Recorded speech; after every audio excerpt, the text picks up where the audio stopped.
Richard is distinct honor to be the MC for the workshop on blended finance in Nigeria today.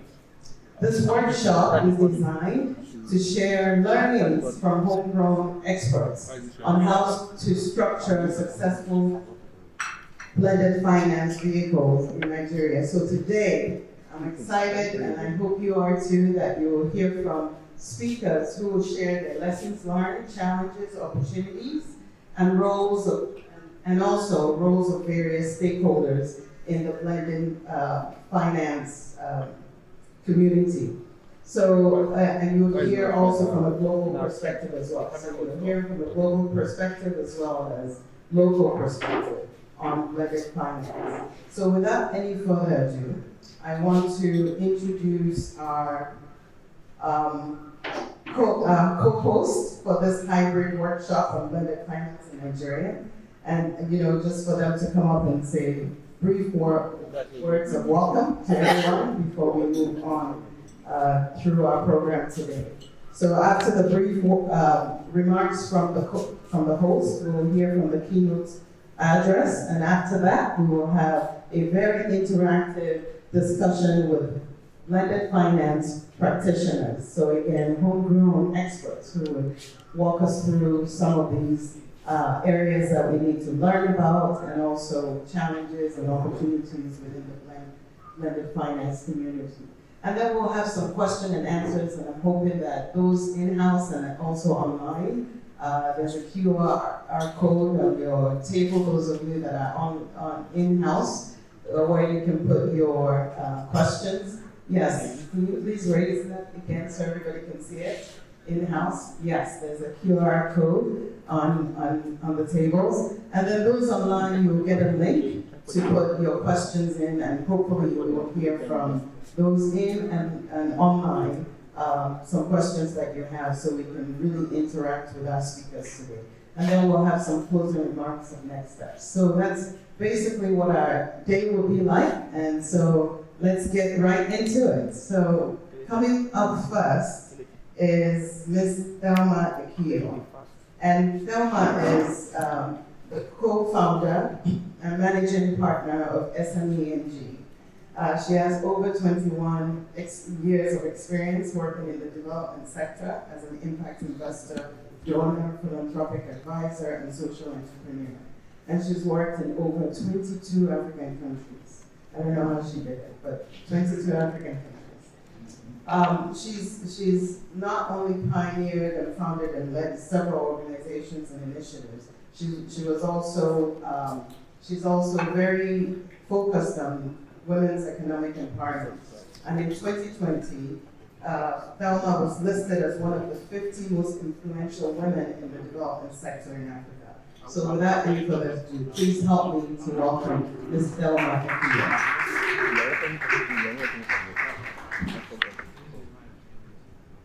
Good morning. Good morning. Good morning. I picked for you to say all those nice things. But it's really a pleasure to host you here today. As introduced, co-founder of SMENG. And I actually looked around this morning and thought how very rare it is for the three people that started SMENG to be in the same room. It hardly ever happens, so I'm really pleased that myself, together. Started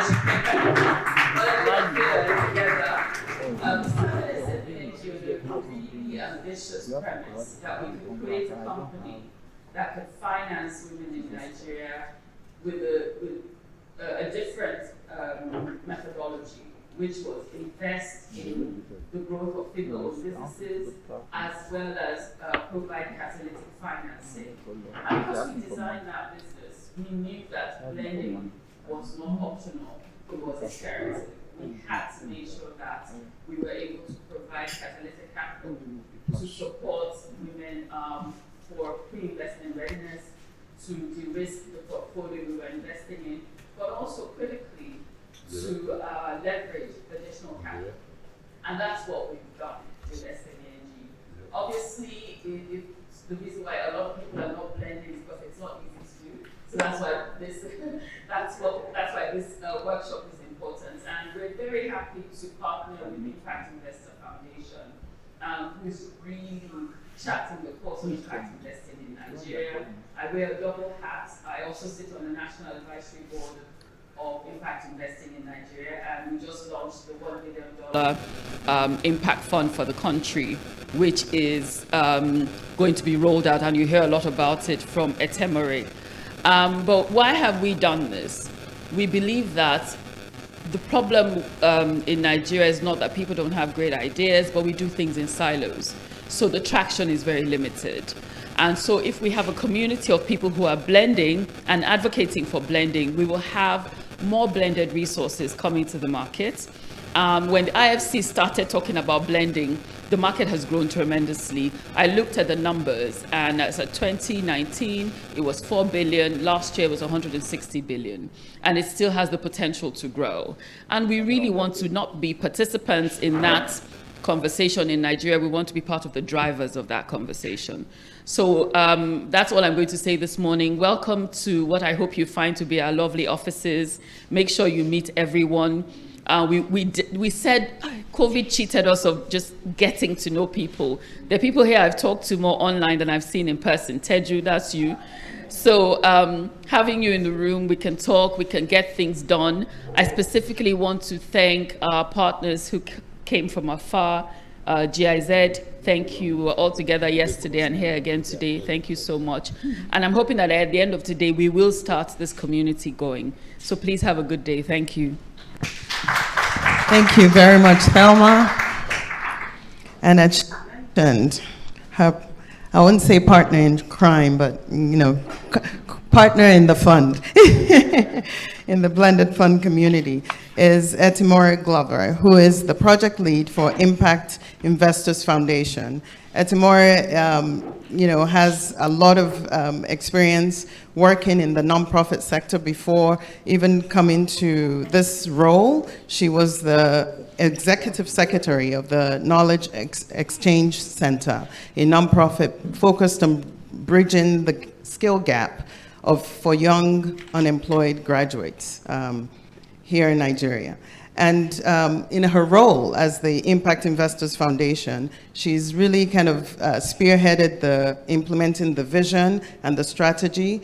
Impact Investors Foundation, I should go back and say that it was founded in partnership with the Ford Foundation, Africa Capital Alliance, Business Day Media Limited, and Bank of Industry, as well as Dalberg Advisors. So, and under her leadership, she set up the National Advisory Board, which Thelma referred to, that she's part of. So I'm really excited about, and I'm also part of that group as well. Very excited about the work that the National Advisory Board is going to do for impact investing in Nigeria and beyond. So before, please help me to welcome Etemore Glover. Morning.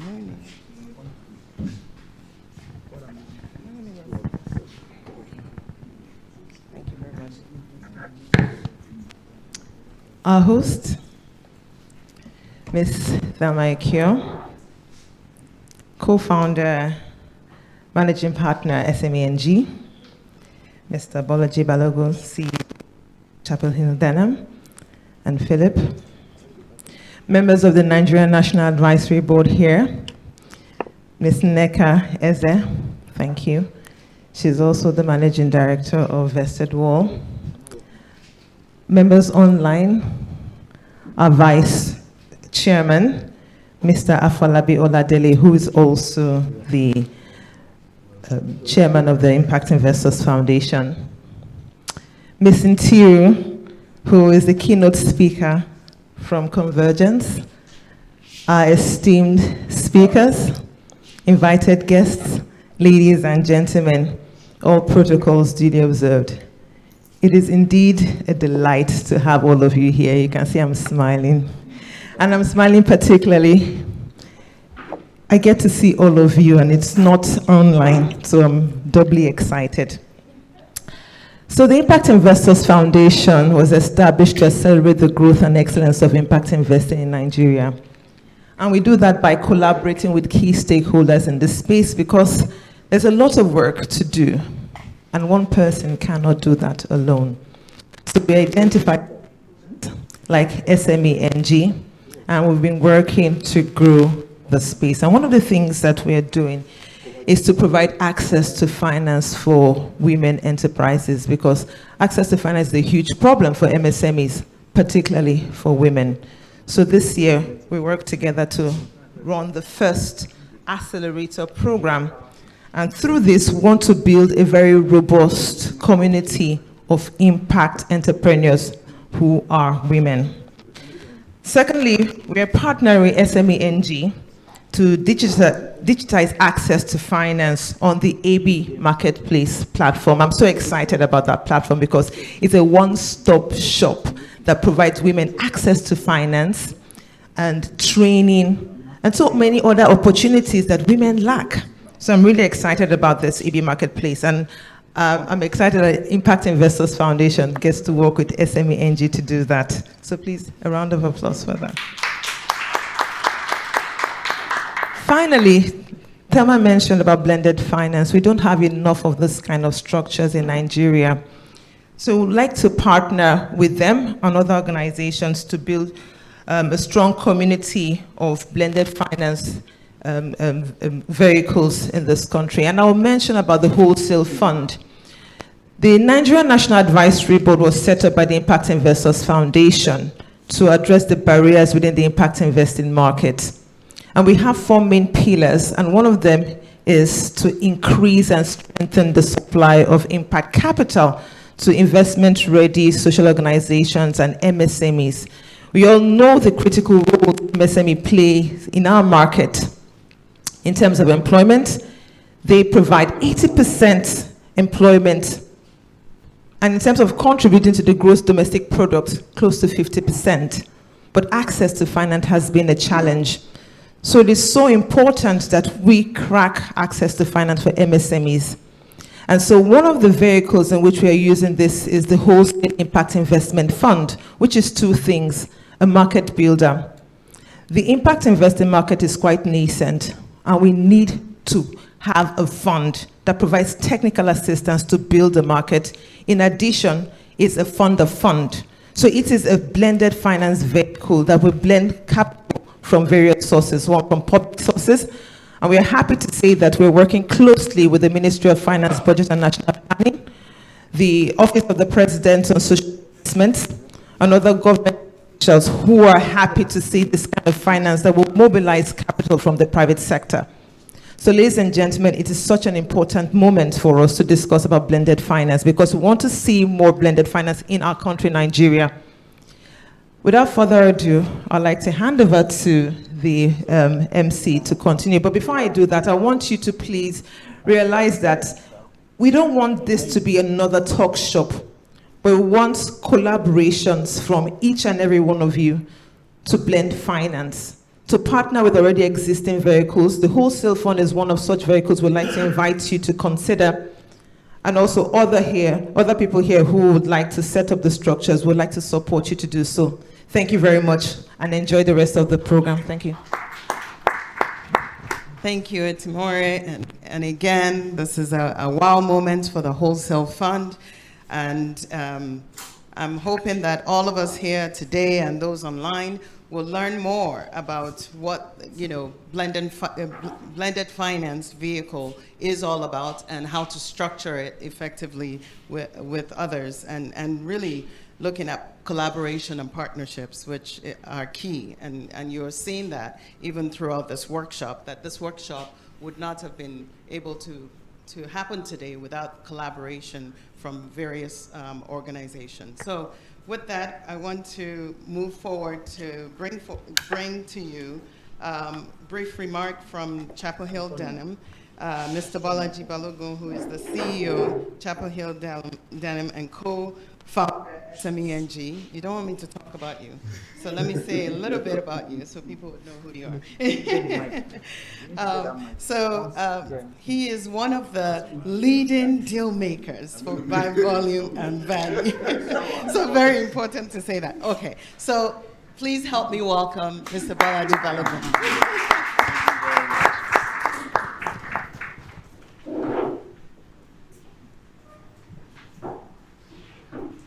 very much.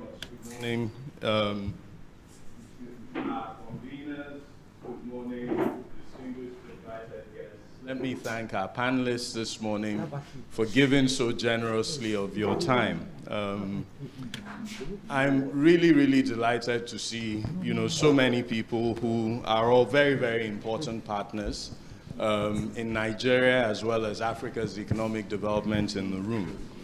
And when you live in a country that has 200 million people, the majority of which are fundamentally young people, each and every one of us has an incredible responsibility as leaders. And that responsibility is to create opportunities for those young people and to create jobs for those young people. And therefore, focusing on how we accelerate the attainment of the SDGs is really, really pivotal.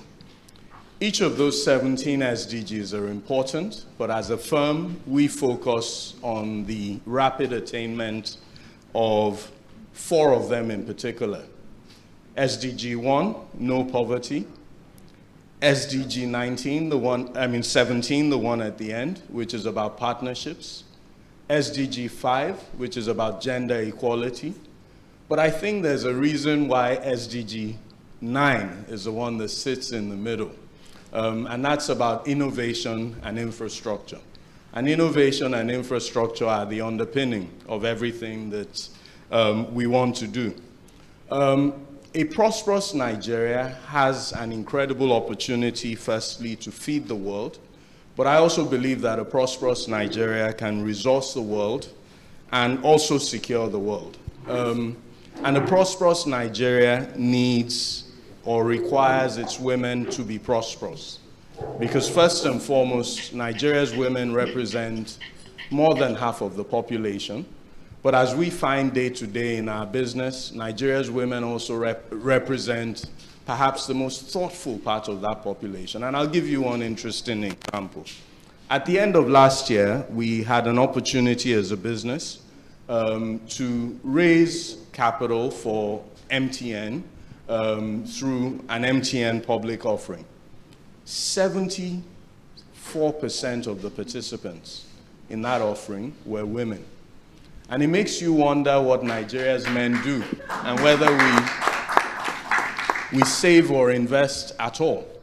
And what was even more striking about that was that 92% of the people who participated in that offering participated through a digital platform. And what it does tell you is that not only are Nigeria's women very thoughtful about the future, but they're also even more connected to this economy than the rest of us are. And that's why partnerships such as the one that we're convening today are really very, very important. Blended finance is all about partnerships. It's all about bringing, partners, whether public, private, whether philanthropic or for-profit, together, essentially to find mechanisms with which we can finance fundamentally development. And for gender in particular, blended finance mechanisms are even more critical. If nothing else, what COVID has done for each and every one of us, is really to accentuate the importance of blended finance. And that's why I'm really delighted that we're all gathering together today. Phil and I all the time struggle to catch up with our partner, Thelma. She makes us really proud with what she does in this area. And I'm really delighted to thank you all for supporting SMENG, as well as, IIF this morning. Welcome to Chapel Hill, Denham. Thank you. Thank you, Bob. All right. So without further ado, we've just gotten a very nice kickoff from all of our co-hosts and a welcome address. So we are now going to move very swiftly to our keynote address by Ms. Micheline Ntiru, who is the Senior Advisor for Convergence. And just to say a little bit about Micheline, she has over 20 years of professional experience in development, finance, impact, and venture capital investment. She, not just in Africa, but Asia and Asia Pacific, the Caribbean, Europe, Latin America, and as well as the United States. She speaks 9 different languages, that's fantastic, including Swahili, French, Spanish, Portuguese. She served in several investment boards. Let me switch mics here. But most importantly, in her work with Convergence, she's, really spearheading the blended finance community on a global level. So without any further ado, I want to bring on Micheline Intiru.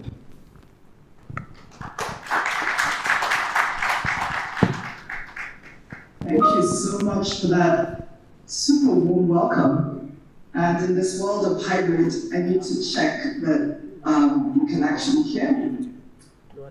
Yes, we can. Yes, I see thumbs up. As my little friends would say, I have FOMO. I really wish I was in the room with you all, but it is such an honor to be here and to hopefully not have to preach the converted, which I think you would agree is part of the task when working in blended finance.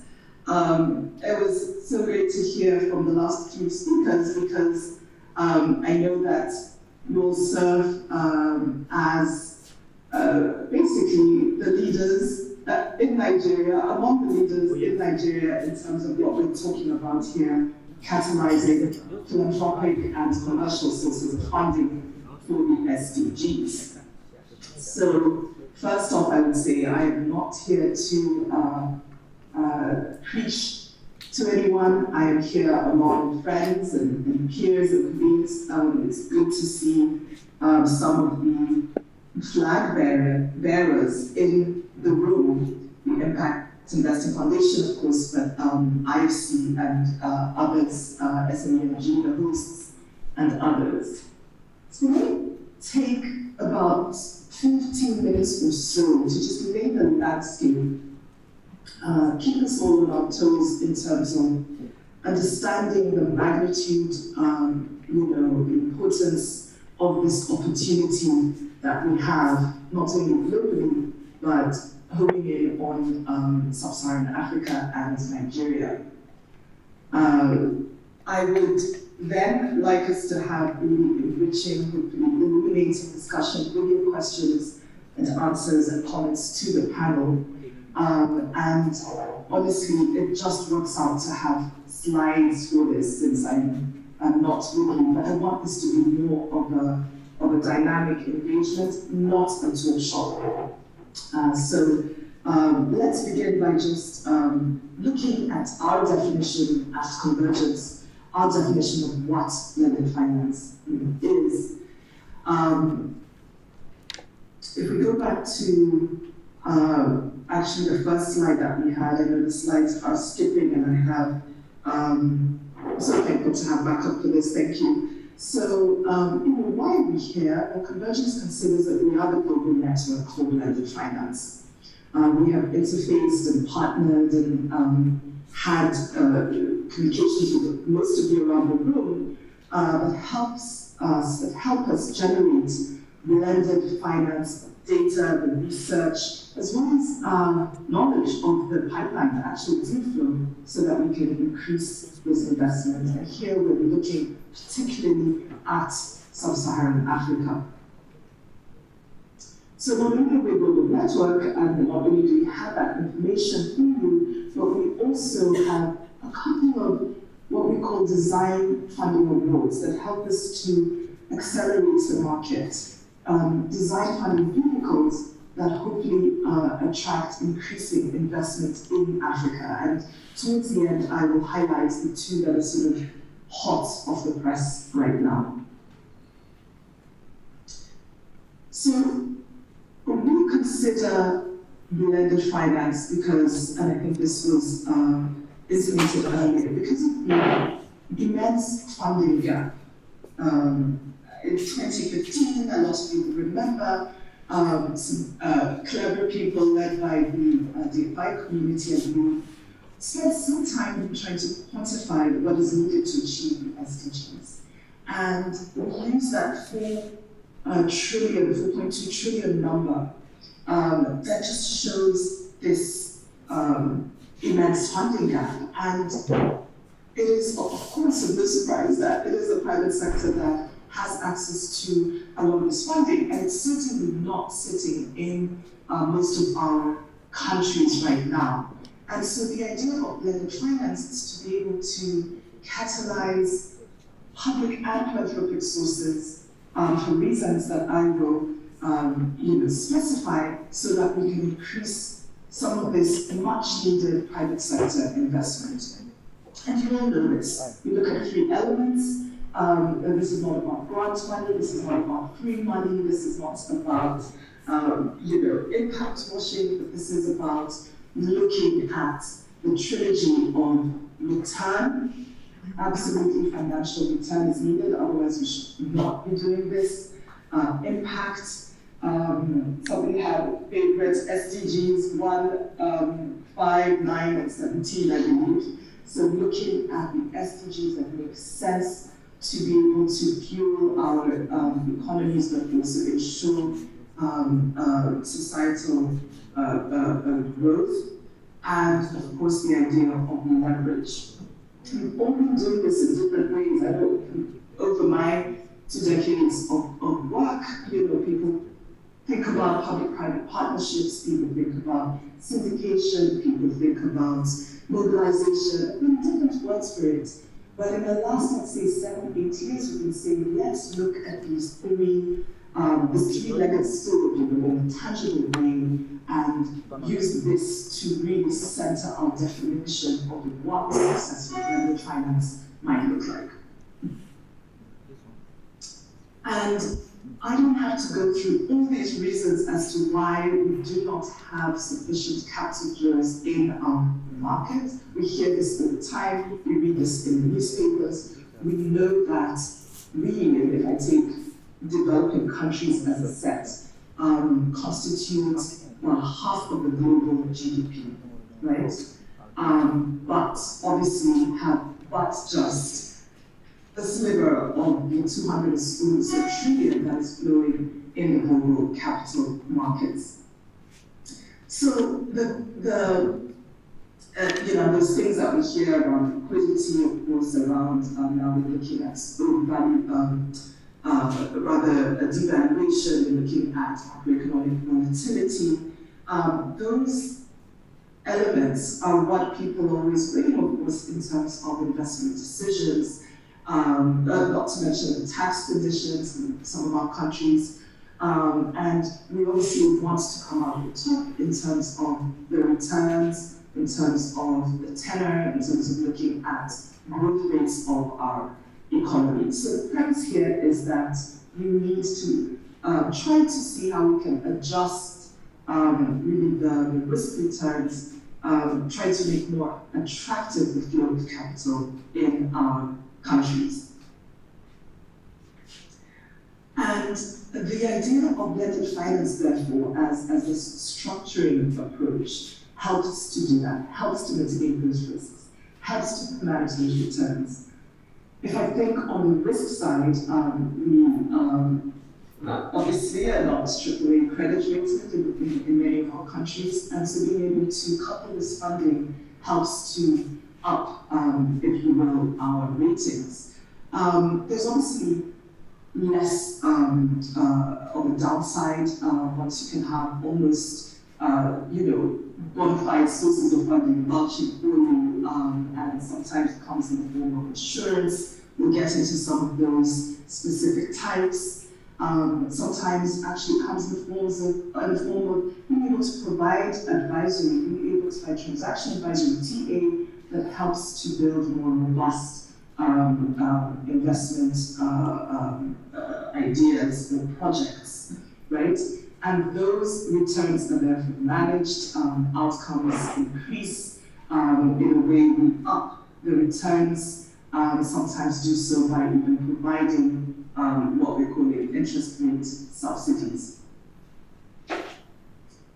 And lots on this slide here, but I think what we want to show is if I focus on the right and start at A, this here, this oft mentioned phrase that it's not investment worthy, right? Unacceptable. And I know many people have had, you get sort of 200 no's before you get a maybe. So the project is inaccessible to the investor. So we say, okay, how about this blended deal that helps to de-risk that, such that we're able to go above the line in a way, able to increase the returns, able to make that win-win impact and investment sort of sweet spot, if you will, right? At Convergence, we've seen, I think now, over 700 deals in our database that have actually managed to achieve what I'm calling this fine balance or this sweet spot. So it's absolutely possible.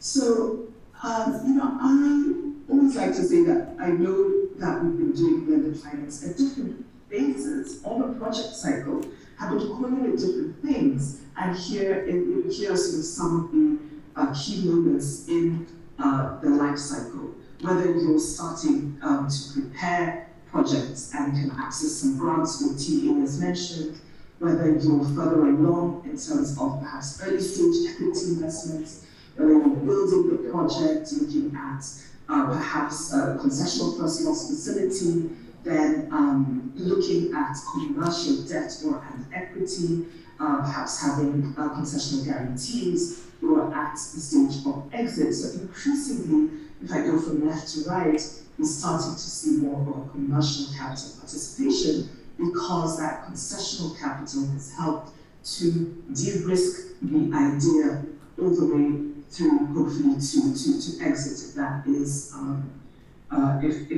if that is the pathway. So this is just one example about across the project cycle how we can do this. Okay, the key archetypes that we're seeing, as I lay this out before I get into, okay, so how does it look in Nigeria or in sub-Saharan Africa? Let's have a look. And you've all seen some of these. I have a couple of examples here. You can have this idea of the funded risk participation measure. You have public or philanthropic investors that basically provide this concessional funding within the structure. Right? You can have, second, this idea of risk reduction tools that actually helps to narrow those risks that I mentioned.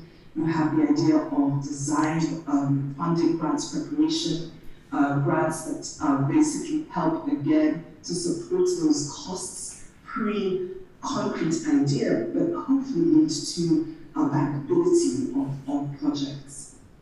If we look at others, results-based financing, something that I know a lot of the key donors that have been in our markets for at least half a century started looking at a decade or so ago, tying achievement, right, to the funding, measurable outputs, measurable outcomes, right? And development of social bonds are one example. TA support we keep coming back to because that's something we're seeing a lot in the market.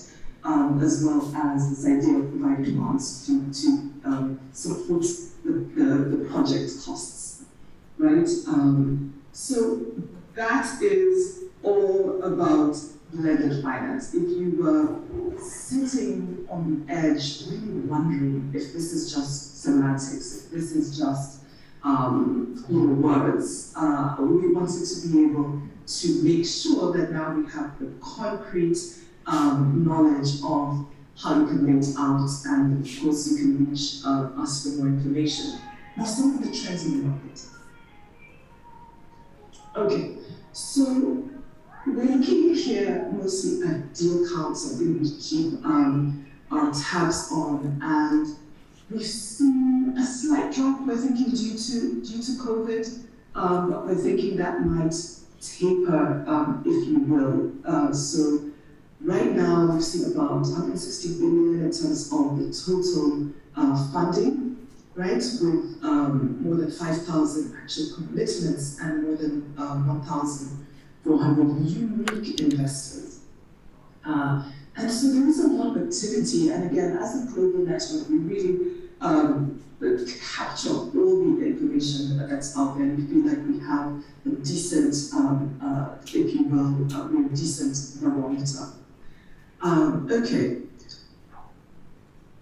In sub-Saharan Africa, we basically, I like to think that when you think about blended finance, you're also thinking about sub-Saharan Africa because we're actually leading in this asset class or its trend, if you will, and we are seeing an uptick in Latin America.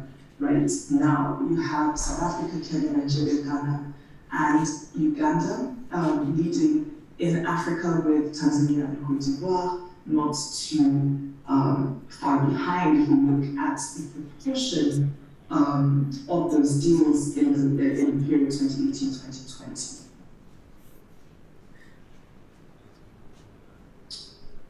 Okay, so the most common blended finance structure becomes no surprise to you is within a fund. While slowly we're seeing more participation at the company level, the corporate level, but also in regards to projects. Agribusiness, is absolutely hot right now, more and more, though we still have energy, financial services as the two key sectors when we look at the fundraising transactions, as we can see here. Health, I would posit, I've seen lots of action in the last year. Some of this data does not capture 2022, but we're seeing an uptick in health as well. And if you look here, we have a range. I think I've touched on some of these tools, but they were providing concession of capital, which is a lot of the action along the various options, guaranteed risk insurance, as well as TA funds. And then a small percentage is being provided by design stage grants, although again, we're seeing an increase in that category as well.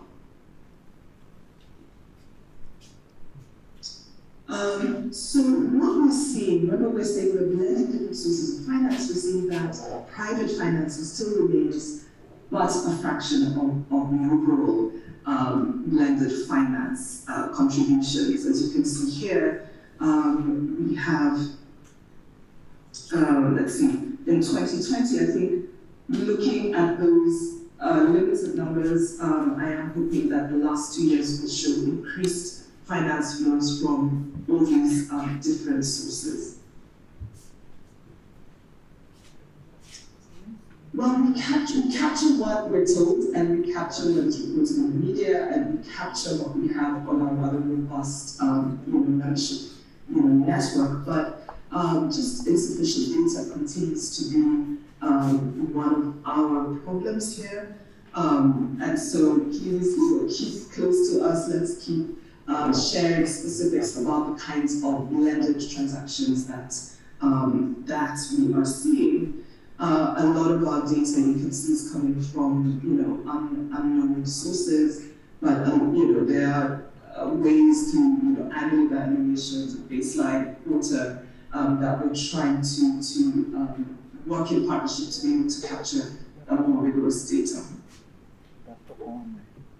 Some of our top investors that we're seeing in emerging markets, specifically in sub-Saharan Africa, a host of characters that all of you would know. In terms of the impact investors, we have, I know we have some around the table, so you can see here that Xerium, Covenant, and Oil Credit are among are the top three. And if you want to look perhaps at, I don't know, philanthropic investors, I think I saw some of you around the room from philanthropy, Shell and Rockefeller and Gates also highly participatory. DFAs and our multilateral funds are also listed towards the left there.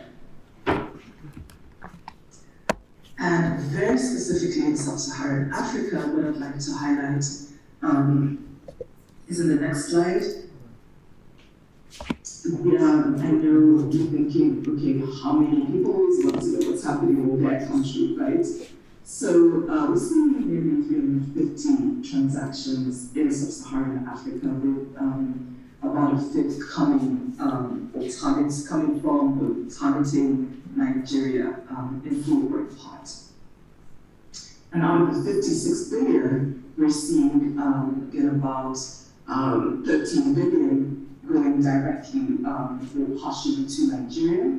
Over 800 investors in the sub-region in sub-Saharan Africa, over 250 coming from Nigeria. And we're seeing an upward trend, and I think that's promising.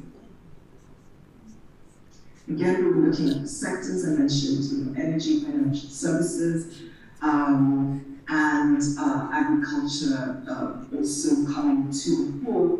I think that Nigeria is definitely seeing a lot of activity in financial services, so 31%. It's not on the slide, I just have my notes. Of the deals are coming from Nigeria, followed by 17%, 17% in energy, and 15% for health. Okay, so Nigeria very much in line with overall sub-Saharan trends. And we were looking at SDGs. I would say that the most tightest alignment is with reducing inequalities, number 10. Obviously, the rich flow of pipeline fuel in energy, 7, and increasing climate action, as well as sustainable cities. And we want to make sure that COP being hosted this year, COP27 being hosted in Egypt, we really want to look at, in a way I call it an African COP, but we really want to look at what that climate funding looks like. A lot of commitments have been made in the past, but not too much to show for it. And so perhaps TMI, as they say, that my keen eye this year is towards looking at what climate action looks like in Africa. Michelle, can you hear me? Those are various Hello, types. Michelle, can you hear me? Yes.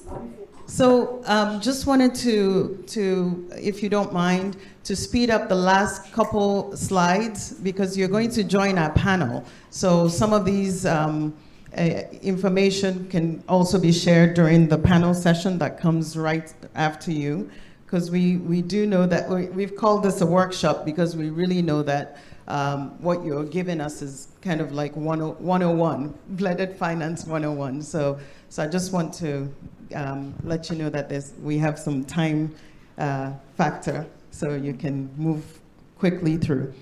Thank you. Absolutely, point taken, and just in time. So if we just leave this slide and just the end of it, we are at the end here, where I wanted to just highlight, I'll just put the next slide up, the last slide, if you will, which was one example, because people always want to know how this works, and we can actually, since that was probably going to be a question, we have any specific examples, I will leave it as is and say that yes, we do have tangible examples of blended finance that have worked. Thanks for catching my time, and thanks for listening. Over to you.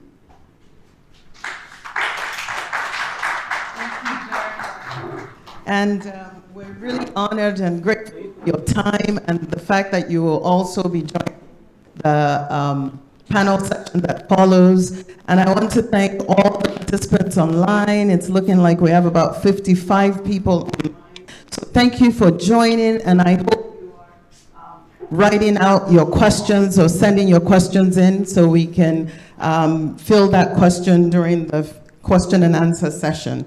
So without any further ado, and again, please, ladies and gentlemen, help me to thank Michelle for that wonderful layout of what blended finance is. We know that not many people understand what it is, so this is a great opportunity for us to really understand what really is blended finance. What does that mean? And how is it done? So we're going to now hear from our experts, our homegrown experts, who will come up and tell us how they're doing blended finance, and also basically how we can learn more about it and hopefully replicate so we can have more here in Nigeria and also across Africa. So without further ado, we have joining Michelle, because she's going to stay on as one of our panelists. So you can leave your camera on, Michelle.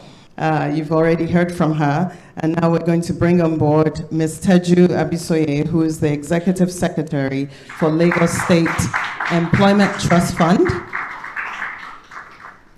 Fantastic. We're also going to bring on board Mr. Chinua Azubike, who is the CEO of Infra Credit. Mr. Kalim Shah, who is the Senior Country Manager for the International Finance Corporation.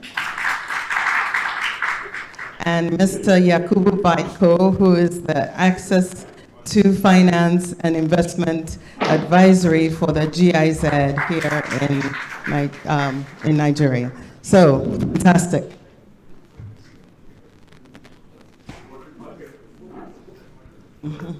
It's okay. It's fine. I'll come and sit over there. No, it's all right. Fantastic. So we have our expert here, and again, thank you, Michelle, for being online and being able to join the panel. So I'll ask you the first question. So as a global leader on blended financing, how do you support African funds to gain visibility in the global blended community? Thanks for that. And I'm really just wanting other people to speak since I'm listening to myself speak for 30, 40 minutes or so. But and you have 2 minutes. Just very quickly. Thank you. In less than 2 minutes, I would say that at Convergence, being that global network, we really spent a lot of time on creating that data and doing the research to make the information known and palatable so that people can see what's happening in Sub-Saharan Africa, what's happening in Nigeria. We also have a specific member platform where we can provide this database where people have first dibs. If you're an entrepreneur, you can look at the investors and then looking for your specific needs, and vice versa. Third would be the windows that I mentioned that helps accelerate the design funding windows, specifically, that we work with our donor community as well as our commercial funders. One is up now on gender and climate that I can tell you about. And so those two, help to almost pave the way to make projects a lot more investment worthy. Fantastic. Thank you very much for that. So now we're going to move to our in-house panelists. And so I'm going to ask each one of you to really talk about your motivation. What motivated your organization to really look at this whole blended finance idea? And how do you define it, and how do you also approach it within your organizations? Chinua, you have the mic. You can. You have the mic, so go ahead. I thought as a market leader. Thank you. It's a pleasure to be here. And I think it's very interesting to begin to have this conversation. So I'll just introduce the institution I work for. So I work for a company called Infra Credit. Infra Credit is Infrastructure Credit Guarantee Company. We're established by the Nigerian Sovereign Investment Authority alongside the Private Infrastructure Development Group. PIG is owned by 6 and funded by 6 countries, G12 countries, alongside the IFC, and provides innovative solutions for infrastructure across frontier markets. And what InfraCredit does is, and we're backed by other investors, DFIs, AFC, KfW, AFDB, and we're established to help to mobilize long-term local currency financing in infrastructure in Nigeria by issuing guarantees. So we have a AAA local currency rating, and we help companies to finance long-term debt from the pension funds and other domestic institutional investors. Now, what motivated the establishment of InfraCredit, I think that journey could also be a good explanation, because we were set up with technical assistance funding, which came from Page alongside the NSIA. So this is where blended finance really starts across the life cycle, so at the preparation phase. And that helped in funding the startup cost and also providing the market engagement that was needed to get the institutional investors to educate them and build capacity in terms of understanding what we do, what we're being established to do. And then the next phase was actually anchoring. So at the point of funding InfraCredit, there was also hesitation from traditional investment sources to put capital in. And the Sovereign Wealth Fund committed the first seed equity of $25 million, which now motivated additional capital from Garanco, which was a matching capital. And subsequently, that funding got us to commence operations. So in 2017, we issued our first guarantee, and that was the year we obtained our AAA rating. And that guarantee was able to mobilize 10 billion naira 10-year financing from domestic pension funds that otherwise would not have gone into that asset class. And that was a power asset that raised a 10-year bond. And then, do I need to stop now? Okay, sorry. So, that's so the motivation for us is really natural. It's the way we were established, and maybe I'll talk a bit about that in the course of the session. Thank you. Fantastic. And tell us about LASTF. Okay, thank you again for having me here tomorrow. So the Lagos State Employment Trust Fund is set up to help address youth unemployment, and we do this primarily by supporting and de-risking MSMEs in Lagos State. So what was the motivation? Basically, seed capital was from government, and then every year there's competing interests, there's budgets, constraints. We had to start looking inward and start saying to ourselves, what are the structures that are available that can help us bring in more capital to continue to address our market? So we then started the first people that took a bet on us was Access Bank, I'll be honest, and they said, we'll blend interest rates with you, specifically for female-led businesses. And that was able to then lower the interest to market for a lot of the businesses. Today, we've done it with more partners to be able to scale our impact and to make sure that we don't ever slow down on our deliverables at the Lagos State Employment Trust Fund. Thank you.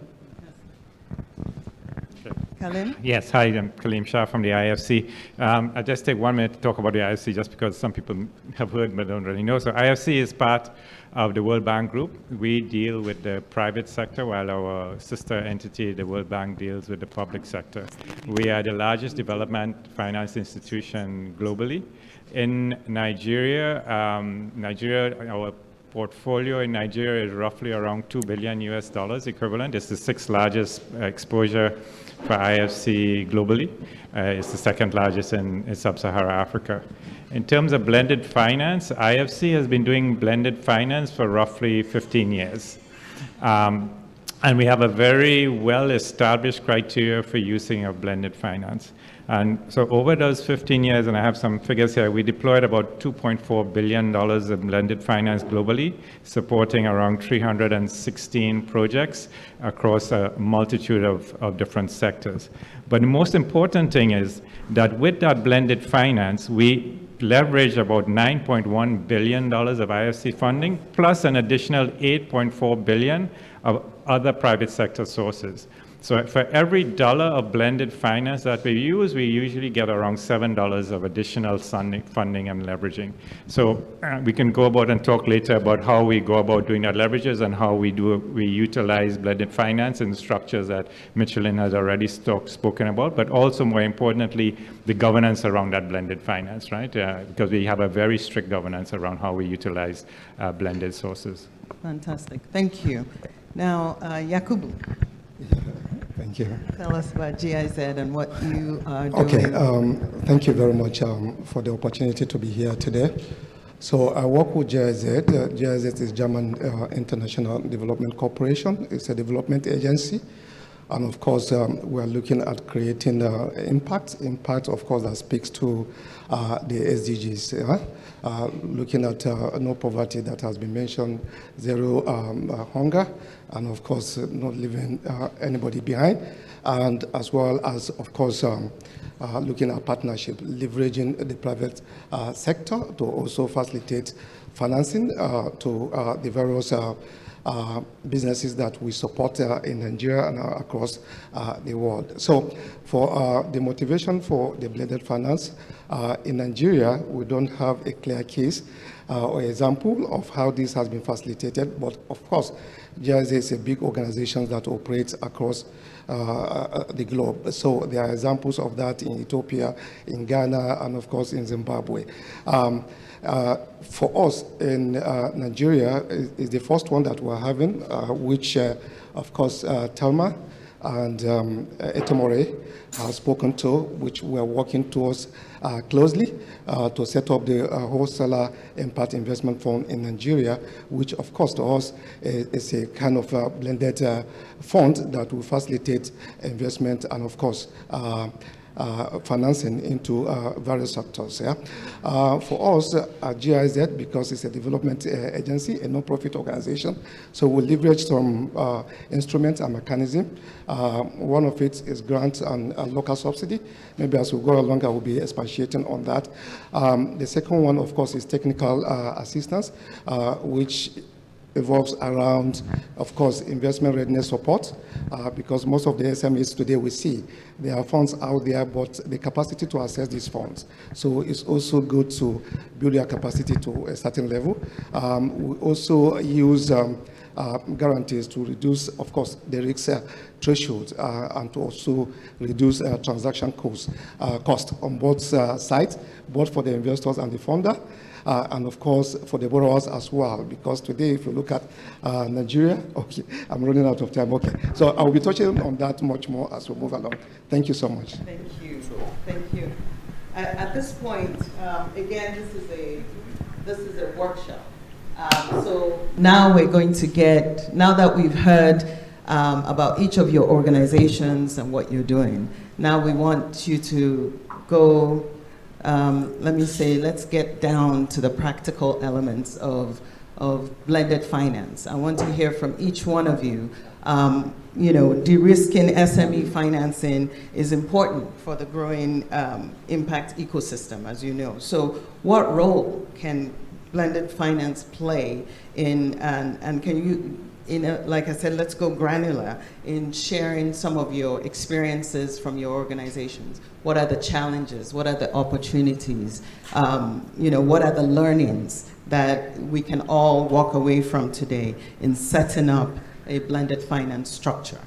So let me start with Teji. Yes. Thank you. I think, so locally, what we did with our first structure was really, like I mentioned, strictly for women businesses. With Access Bank providing financing then at 15% to women, or they still have 15% to women, we're able to bring the government financing, which was already subsidized, into that portfolio, blend the interest rate to get to 10% to women businesses. Because the local market needs to support affordable financing for businesses to grow. That was very clear to us, and it actually spoke specifically to how to address that for a lot of the small businesses. So when you say blend interest rate, so again, unpack that. What does that mean? So Axis Bank was doing 15%, Lagos State was 5%. So we put that together to get to 20, then it's a 50% Access, 50% Lagos State Employment Trust Fund, and the beneficiary of the loan will get that finance at 10%, which you would not get in the market unless you went to a BOI at that time.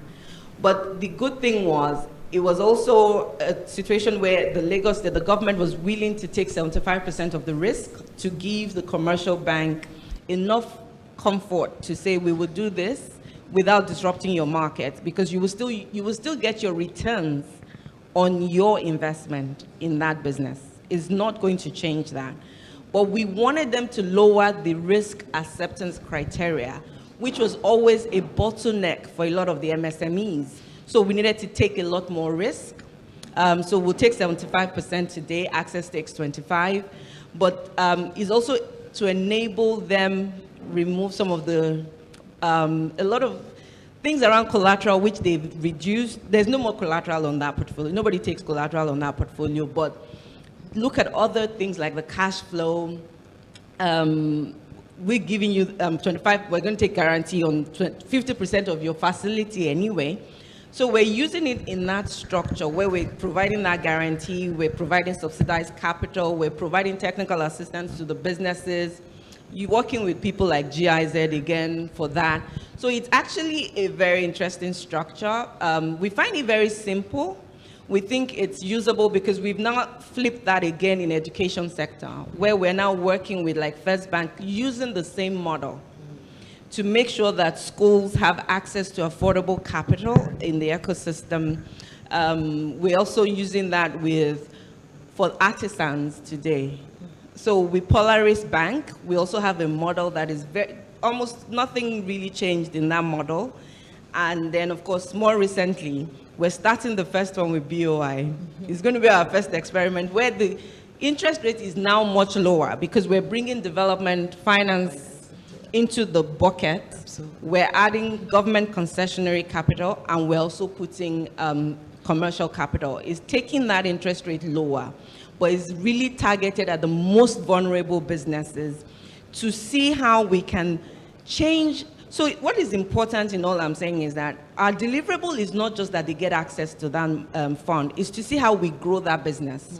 So we want people to pivot from being nanos or small businesses to the next level. So we want to take a nano to a small business, formalize them, because most of the nanos are one-man businesses, roadside, yam seller. You'll be shocked. But again, the truth for us is what they get in the market, what they have access to in the market is shacks, where they're paying as much as 10% per month. So how do we make sure that they can access capital with whatever they have available, whatever evidence they can show that they run a business? Let government take a lot of the risk to see how we can now get them to a small business. So instead of a wheelbarrow, are you getting a store? And then take you from there and see how we can grow that. Also adding everything like formalization, digitization of your business, and see how well we can flip and grow that business as quickly to create the jobs that is the end game for the Lagos State Employment Trust Fund. Thank you.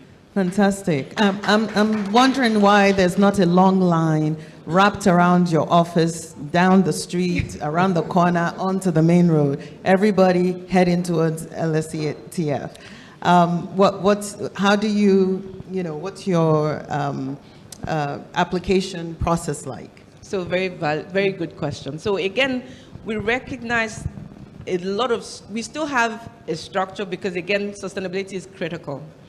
What we would like to see more of is a lot more philanthropic capital being geared towards building these businesses. So more recently, we brought in Big Win Philanthropy. The idea is to be able to use philanthropic capital to de-risk more of the nanos and most vulnerable businesses and see how well we can grow that. The requirements we find, and I know SMENG would experience the same thing, is that digitization for the most vulnerable businesses, application process is not, they're not adopters. So one of the things we're trying to do now, one of the things we're using technical assistance from the UNICEF to do is actually to increase the uptake of digital.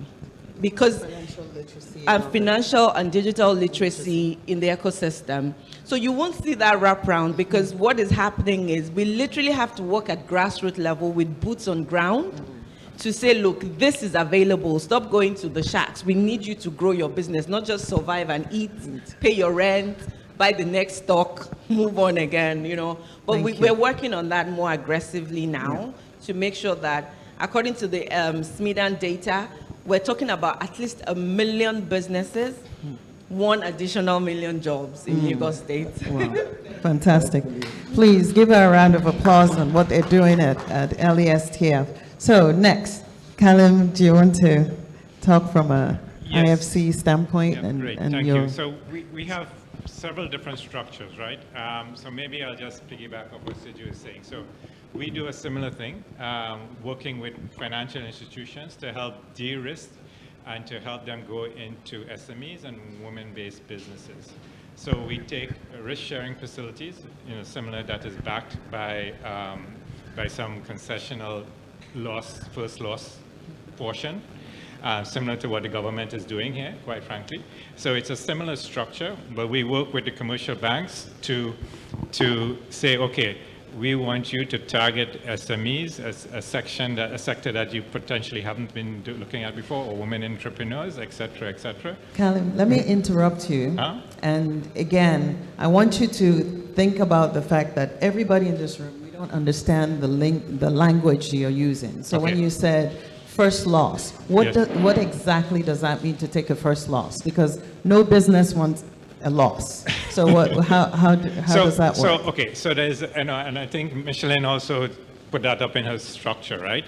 There is a perceived and actual higher risk of lending to these SMEs or even the nanos, right? Like Lagos State is doing. So there's a potential loss if I actually lend to them of a loss of my loan. And non-performing loans, these things are usually not secured or very undersecured, et cetera, et cetera. So if I go to a private sector lender like a bank, they have a requirement for their returns on equity, their returns on investments, et cetera. So if you take a loss, that bites into their loss.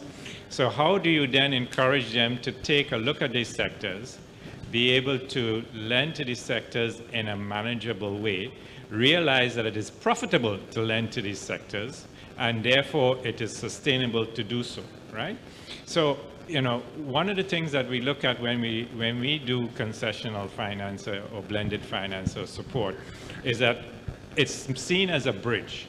We look minimal concessionality, what's the minimum we need to put on the table from a concessional perspective, but also where's the bridge? How do we get to full-blown market-based solutions?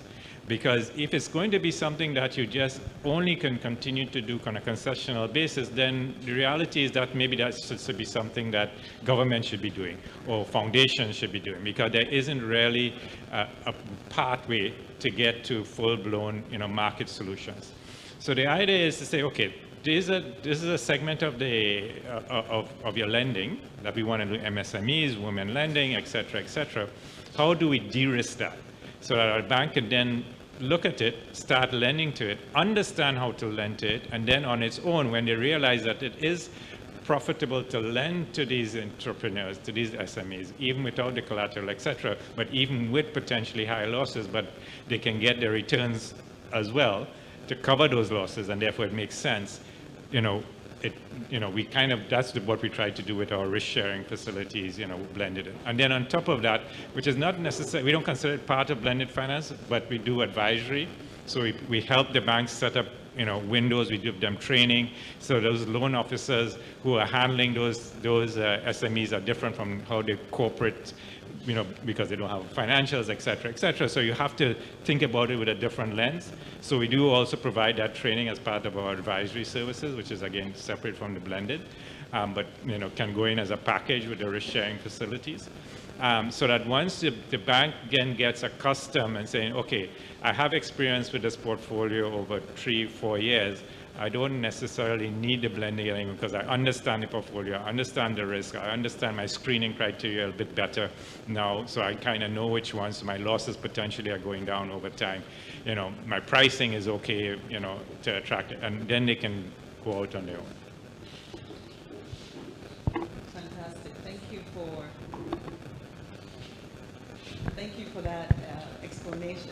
And so now we'll move to Chinua to talk more about infra credit and what are some of the challenges, opportunities, what are the learnings of you doing a blended finance structure? Thank you. Just to correct the impression that there is no blended finance happening in Nigeria, so it is happening. So, well, okay, I wanted to, in terms of the structures, we're seeing quite a bit of it. I think it's just being more intentional about how we look at case studies that we can improve upon.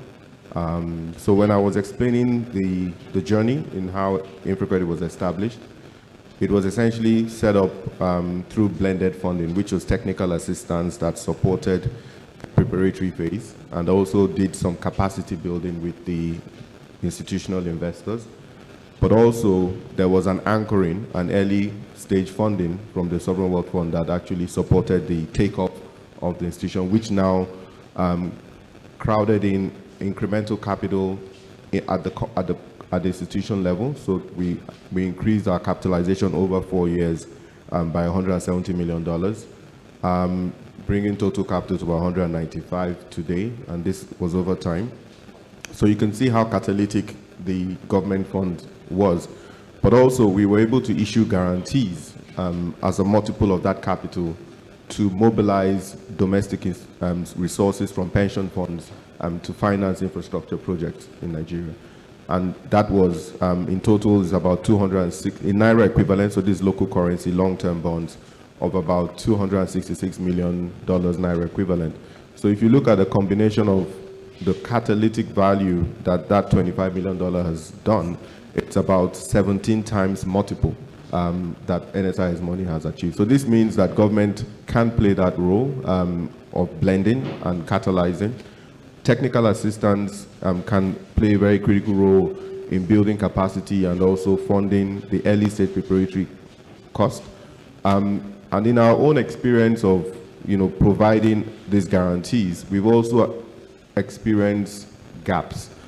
Because one thing very important is obviously the reason why these instruments are relevant is because there are market failures and there are market gaps. And so it's meant to address those gaps at multiple levels. So if you look at infrastructure finance in Nigeria, across its life cycle, there are project preparation gaps in terms of preparing projects and getting them more bankable. So that requires its intervention as well. Let me interrupt you very quickly and say that if you can personalize it more into a particular project that you're working on. Okay. And then walk us through some of that, what are the gaps, what are the challenges within that particular Okay, sure. project. So, so if we take this to a specific example. So last year, we started looking at solar mini grids. And to your point, it's the perception of risk is usually, between what is perceived and what is real. And it is perceived to be a very high risk market. And when you try to look at, and Mr. Balogun highlighted something at the beginning, which is Nigeria, we have, a significant majority of the population are poor. And we have the highest energy deficit in the world. So when you think of infrastructure, you also have to have a lens, especially from an impact perspective, as to infrastructure for the many or for who, and what do you define infrastructure as? Is it one power plant or is it distributed energy? And we started looking at solar mini grids. Because first of all, when blended finance will come with impact. With impact, you need to have a framework. And, someone sitting here worked with us in developing, in Dalberg, worked with us, NECA, in developing our impact framework, because we needed to put a theory of change, and which sort of sets out why do you exist, what is the impact you need to have, and how are you going to achieve that? And that's usually very important for an institution. And in now, looking at sectors, then you see the market failures and the gaps. And when we looked at the mini grids, these are small companies that are providing, isolated mini grids, maybe 5 to 10 kilowatts of power to rural communities. And the question was, how do you finance this? The cash flows are not really there, but they're having impact, because when you look at the numbers, there's significant amount of, about over 80 million Nigerians don't have energy access, and most of these in the peri-urban and rural areas. So how do you finance this? So we started speaking to the development partners, and we wanted to figure out how, because even to lend our guarantee, we didn't want to lose capital as well. So we looked for a blended structure whereby, and this the UK government provided, a £10 million first loss, as explained already, so I don't need to repeat that. It's saying that we will bear the first loss if any default happens. But we would also, and that is risk sharing, and that is taking, allowing commercial money to come. And to your point, it's not distorting pricing, because commercial funding with our guarantee will come at its rate, so there's return.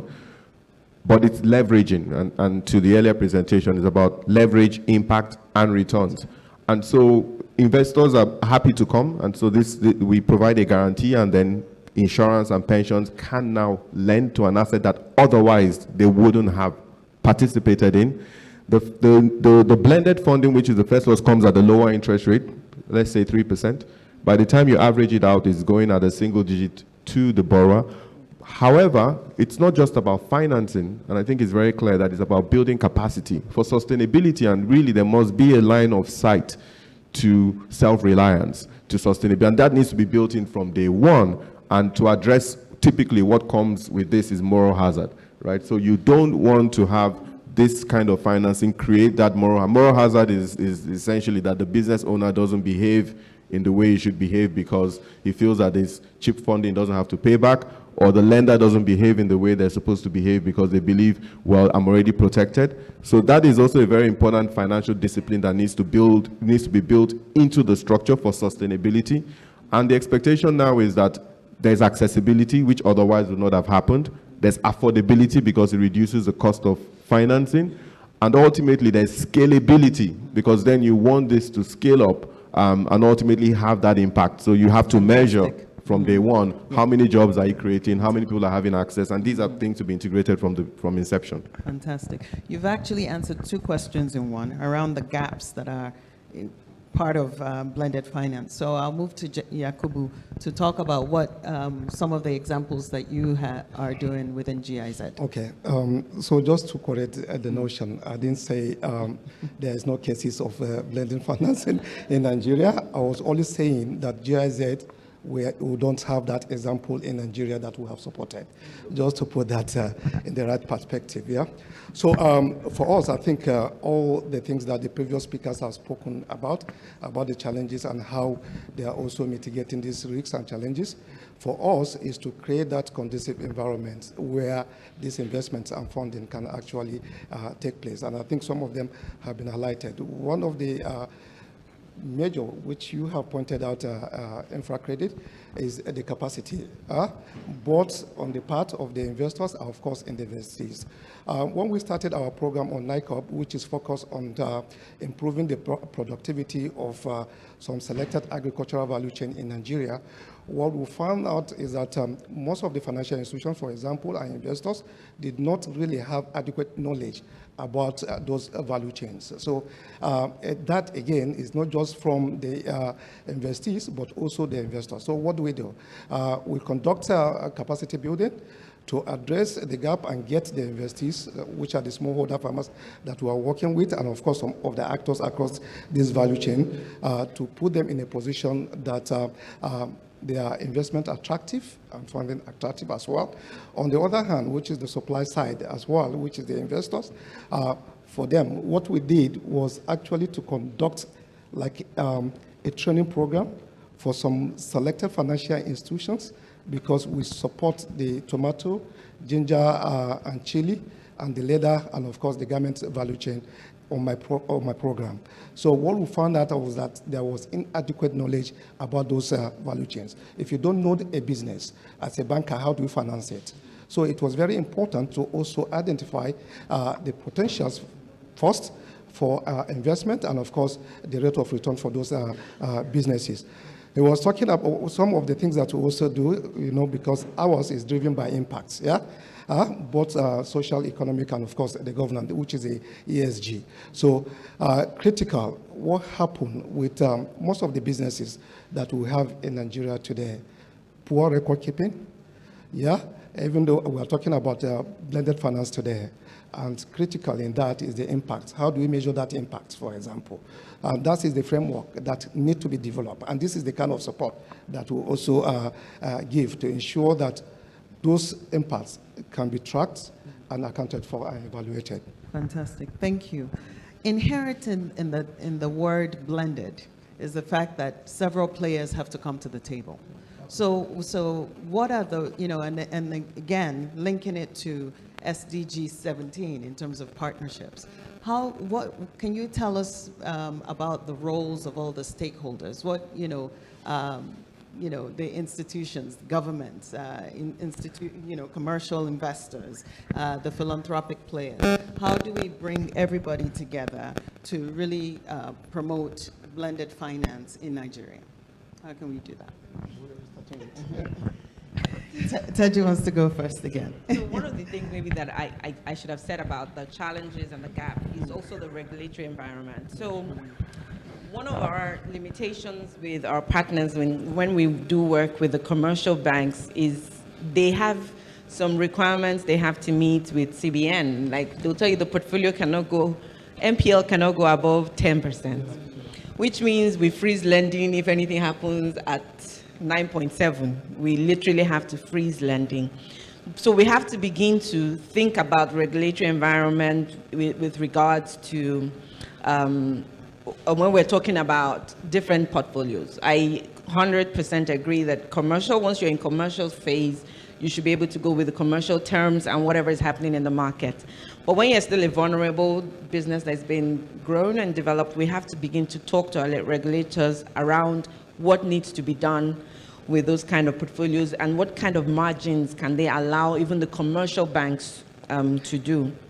Then, of course, in the commercial banks themselves, I like a lot of what Kalim said about making sure people do know the content and the details of what they're doing and the work that is going on. So we find that in the whole value chain, there's a lot going on in the commercial banks. By the time you get to the credit committee, everything is changing from what your discussions are with the business development people. So there's still a lot of education that actually needs to happen with stakeholders as well. And of course, that also speaks to even the commercial rack that they then work with from even the credit unit. A lot of work needs to go into that, making sure we're building the right structures in the commercial bank. So one of our lessons learned is now we fund LSATF to do the transactions as much as you can, rather than the other way around. So we fund, right now we're saying, look, let's fund using our platforms and structures to speed up and see how we reduce the bottlenecks using the MSME unit. So I think every stakeholder needs to be in the room. We have to bring in CBN as quickly as possible, the development finance arm of CBN. We shouldn't leave them out in these conversations because it's critical that they are aware of what's going on in the ecosystem and how they can help us scale it, and we can bring in more parties to the table. Great, thank you. Let me ask Michelle to jump in here in terms of the structures that you're seeing. How can we structure a very, from the beginning, a blended finance vehicle in Nigeria, similar to the wholesale that was even mentioned? What are some of the key elements that need to be in place for that vehicle to be established? Thanks. I would say, first on what's been said already, I think Teju was saying about the stage, the preparation, the education, the stakeholder engagement, the building understanding. That is really the most important part, because I think that people still feel like, again, it's high risk, this is low return. So I think we need to continue having this kind of innovation certification, with that built in case studies that actually show tangibly, what's been done. I think that gets us to, over 70% of the way. I also think that we could look at alleviating some of the liquidity constraints by establishing structures that are similar to public traded instruments, because I think we will still have these constraints in the short term. And that involves, really a host of very important banks, including the central bank, as was mentioned, and key DFIs. But I think that should be on the horizon. I also think that sometimes it's a little opaque, right?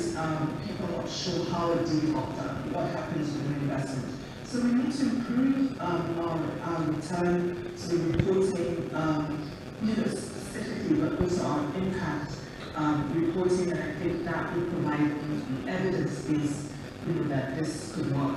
Very quickly, I mentioned design funding windows that we have that really help to almost, do the work with donors, with private investors to say, just specifically what you want from an impact and return point of view.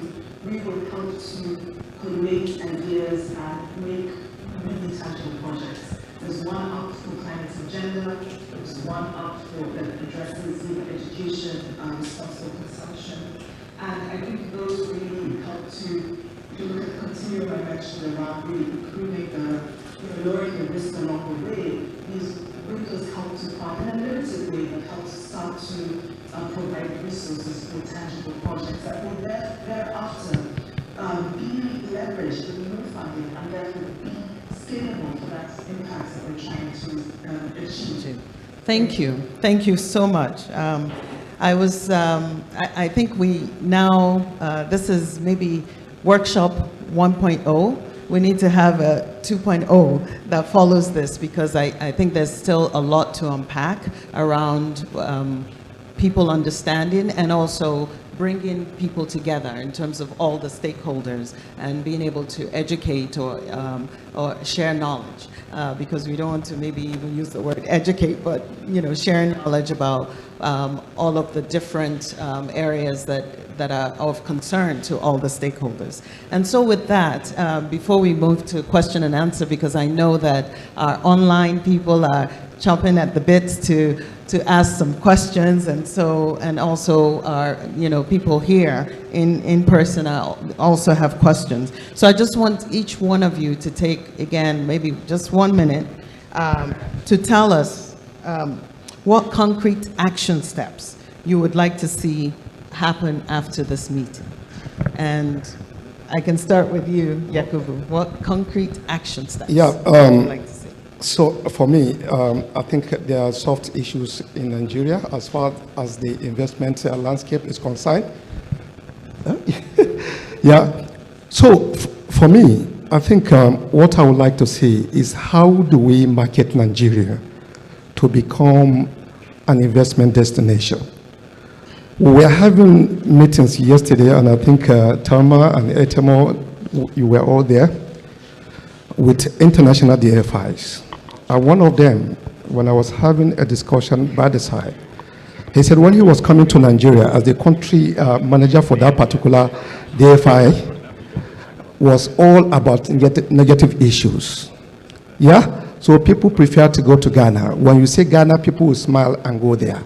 So first, how do we have concrete steps or mechanism or strategy in place that we can market Nigeria instead of the other way around, demarketing ourselves with all the issues, whatever issues we have today about insecurity, about inflation, they are also happening in other places.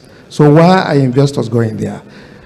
So marketing. Two, I also want to see that partnership, we have spoken so much about it, in partnership, bringing all the actors in the ecosystem together in a way that resources can be streamlined and, of course, create the needed impact, and to avoid duplication in efforts, and also, to a certain extent, avoid distortion in the market space. Okay. Sorry.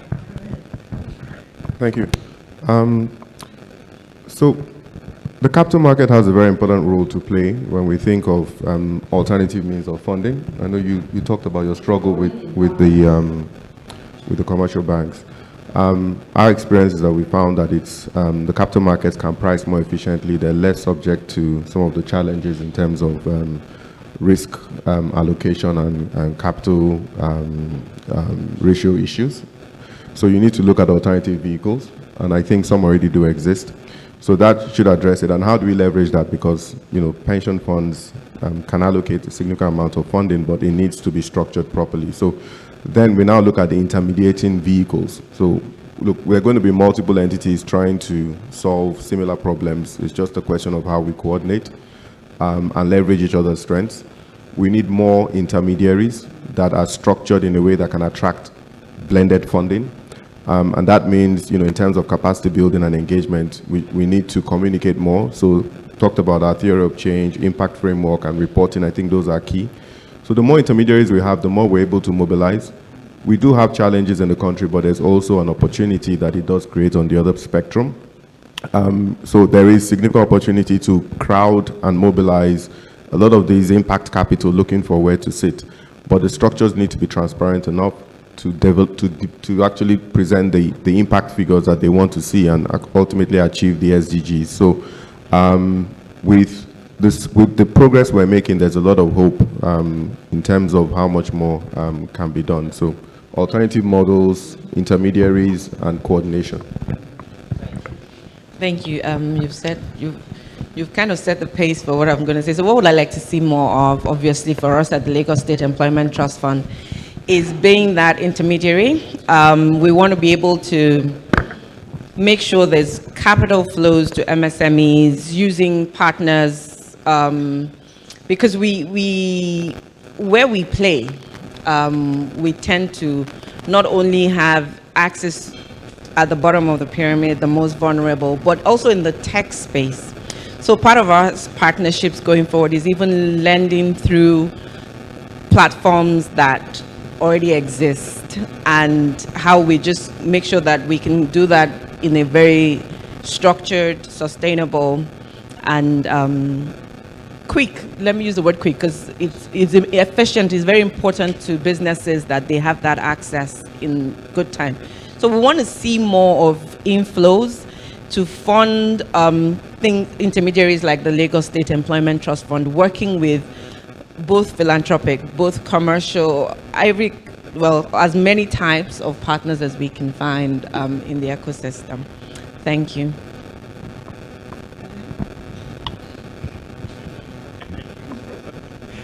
So I think in terms of next steps, I think, some of this, I wouldn't call it education, but just say education, because I do think, and then also clarity of what it is that we're trying to achieve, right?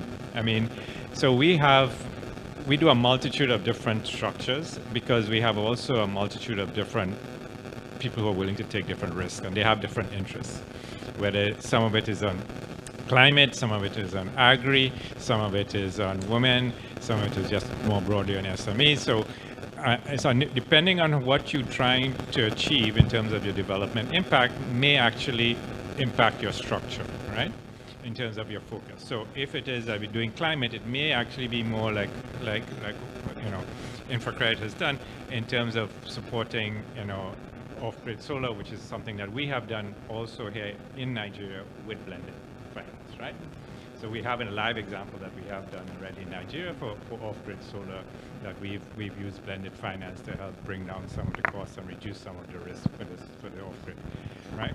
So if that's what you want, then you need to find intermediaries like ourselves and others to then work through to get to those targets. If it is that you're trying to say, okay, you're doing SMEs and women finance and you're doing nano or micro, then you need a conduit, whether it's Lagos State government or whether it's through the banks, etc. And then your structure is different, and your donor pool will be different. So so you also need to understand where your focus is, who is willing to provide take the higher risk, right? Which is inevitably some donor, whether it's government or a foundation or an NGO, etc., and then build that structure. And then you could have a structure that is for multiple, but you just have to be very clear in your thinking that you don't want to. If you say you want to do everything, then you land up with a hodgepodge of things. You land up doing nothing, quite frankly. Exactly. So I think it's very, in terms of next steps, you need to be very clear which focus, which market you want to do. Then that helps you market to your people who are willing to take the higher risk, and it also helps you structure who you're going to be targeting to do your delivery for you, right? Fantastic. To get that impact that you want. Okay, fantastic. Please join me in giving our panelists a very round, warm of applause, a round of applause, as we say. Thank you so much. Now, we're going to move to the question and answer session very quickly. In the interest of time, I'm going to ask one question, and then we're going to turn it over to our online audience to also ask one question as well. So this first question, and all the questions, just to let you know, we are going to answer all of them. That's why we wanted you to use the QR code, those of you that are in-house and also online, if you got the link, to please, we will definitely answer all your questions and continue to engage you in this conversation moving forward. So the first question is, comment first, then the question. All of the announcements for financing facilities of a certain size seem to go more to male-founded companies. What is the plan for financing women-led venture-backed businesses, some of which have over $30 million debt capacity in their supply chains? Who wants to take that question? Kelly? Go ahead. I don't want to say who asked, but go ahead, please. Well, I would say that there's, at least from an IFC perspective, that's there's an underlying assumption that I don't necessarily agree with, right? Because I would say, especially with the focus that we do through our commercial banking partners where we finance them, there is a very heavy gender focus. And there's also, even now, we have a gender team that's based there. As you may or may not know, there's a Nigeria for Exchange program that we're doing with the Nigerian, 14 companies, the large corporates on the Nigerian Stock Exchange, and it's looking at gender throughout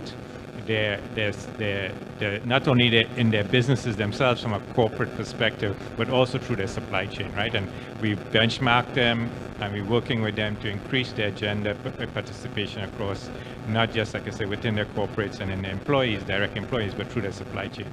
So, I mean, that's not necessarily a blended finance question, but just more generally, I think as a DFI, gender is a very heavy focus for us, and we are active in Nigeria looking at gender. Like I mentioned, we use sometimes concessional financing, like I said, blended finance, to nudge, right? So what you're trying to do, like I said, you have a bridge, right? You're trying to say that this is a attractive asset class for you as a lender. So how do we de-risk that initially for you to see that it is an attractive asset class? And you do that through the blending, and you do that through the advisory services. And we have structures, and we can even do target-based, right? So if you meet a certain target in terms of your exposure to SMEs or gender, you get a cut on your interest rate, right? Which the blended basically mix up. So for me, my return remains the same, but the blended sort of finances that cut in interest rate. So there are ways and structures to do these things, and it's something that we have done and continue to do, not just in Nigeria, but globally. Thank you for that. Again, we can continue engaging in this conversation as we move forward. One question I think from online is, does the entertainment sector get blended financing? Well, the Lagos State Employment Trust Fund actually already has a portfolio that is fully targeted at entertainment, tourism, and culture. So we're looking at just that pool, especially post-COVID and the effect of COVID on tourism and entertainment. So we actually have a portfolio that is 100% targeted at the creatives. Fantastic. Maybe this is more of there's a question around manufacture, and the fact that there's a, Michelle talked about the fact that there's only 8% of committed funds that goes towards manufacturing industry. So how can we, and knowing that we've been saying that manufacturing is really crucial to Africa, how can we increase that percentage of funding into manufacturing? IFC or InfoCredit? So I think, okay, there's a question, right? So it's also where you want to have impact, right? So, the guys who are providing the concessional funding also have a say, because they say this is where I want my risk money to go, right? And that risk money inevitably is focused on the lower end of the base of the pyramid, right? So you have, and it's also in some ways easier to deploy. I can go and I can give a fund, or I can give a bank, and they can, I can give them a big chunk of concessional funding in some way, shape, or form that they blend down into a portfolio. If you are talking about sort of medium-sized, and within that there will be some small manufacturer, but if you're talking sort of that individual, I don't know how Michelin breaks out her things. So like for us, we do manufacturing, and sometimes we do blended in that manufacturing, especially if it's agro-processing, etc. But that's going to be on a transaction-by-transaction basis. It's also going to be much smaller, because I might have to say we try to do minimum concessionality. So whatever the minimum concessionality to de-risk as much as possible. And therefore, what you're seeing in the figures there is not necessarily the fact that manufacturing is being ignored, is the fact that the focus of the donors are on other areas, A, and B, the fact that manufacturing is, like I say, on one-off transactions versus on a portfolio basis, where it's much easier to just put a chunk of money. Okay. Thank you. Chino, do you have something to add to that before we move? I think what we've seen is the big challenge with manufacturing generally is just lack of predictable offtake when you produce, who buys.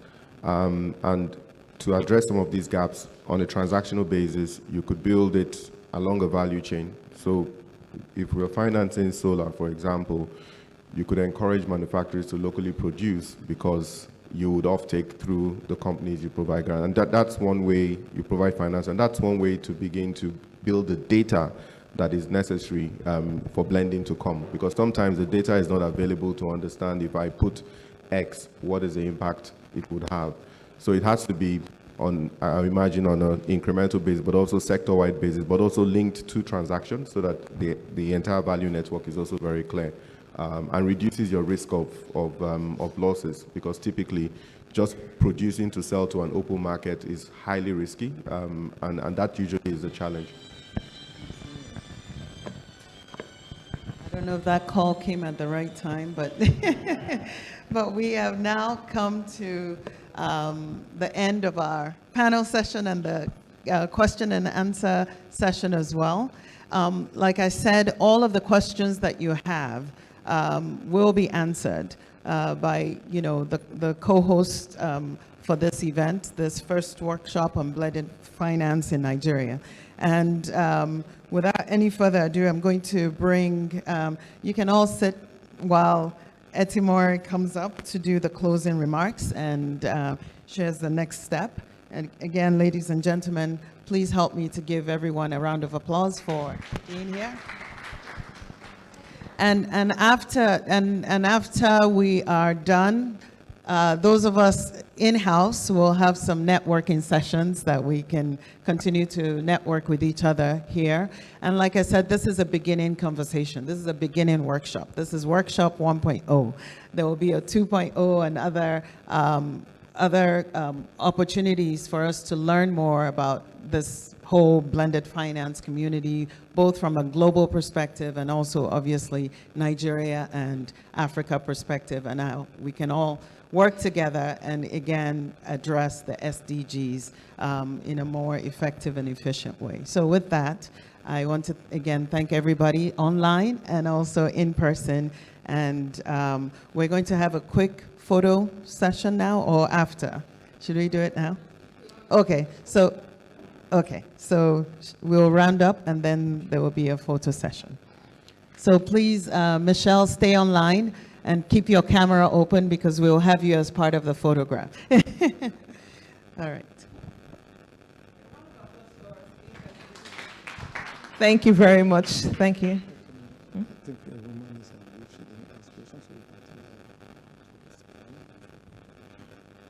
Okay, so we have the QR codes. Please, for those whose questions were not answered, we'll come back to you, send those questions to you and continue to engage because we don't want these conversations to end, so we'll continue engaging.